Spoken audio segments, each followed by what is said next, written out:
పెట్రోల్ను బాటిళ్లలో విడిగా పోసి అమ్మకూడదని పౌర సరఫరాల శాఖ ఎన్ఫోర్స్మెంట్ డీటీ మాచన రఘునందన్ స్పష్టం చేశారు. కర్మాన్ ఘాట్లో ఇండియన్ ఆయిల్ పెట్రోల్ బంక్ను ఆయన ఆకస్మికంగా తనిఖీ చేశారు. పలు రికార్డులను, రీడింగ్ మిషన్లను పరిశీలించారు. పెట్రోల్ నాణ్యతపై సందేహాలు ఉంటే ఫిల్టర్ పేపర్తో పరీక్ష చేసుకోవాలని ఆయన సూచించారు.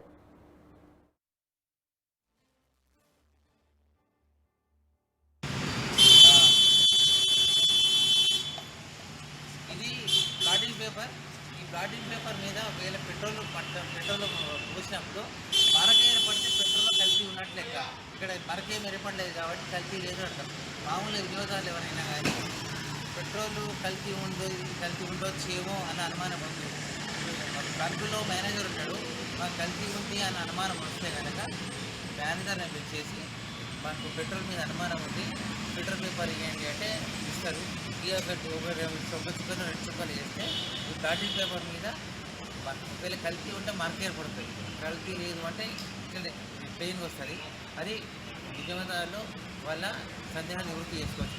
అంతేకాదు, వినియోగదారులు పెట్రోల్ బంక్ వచ్చినప్పుడు మీకు అవసరం అనుకుంటే మరుగుదొడ్లు కూడా వాడండి, ఉచితంగా వాడండి. అంతేకాకుండా ఫ్రీ ఎయిర్ కూడా కొట్టించుకోండి, డబ్బులు ఏమి ఇవ్వకండి. గాలి కొట్టించుకున్నా కానీ డబ్బులు వసూలు చేయాలి.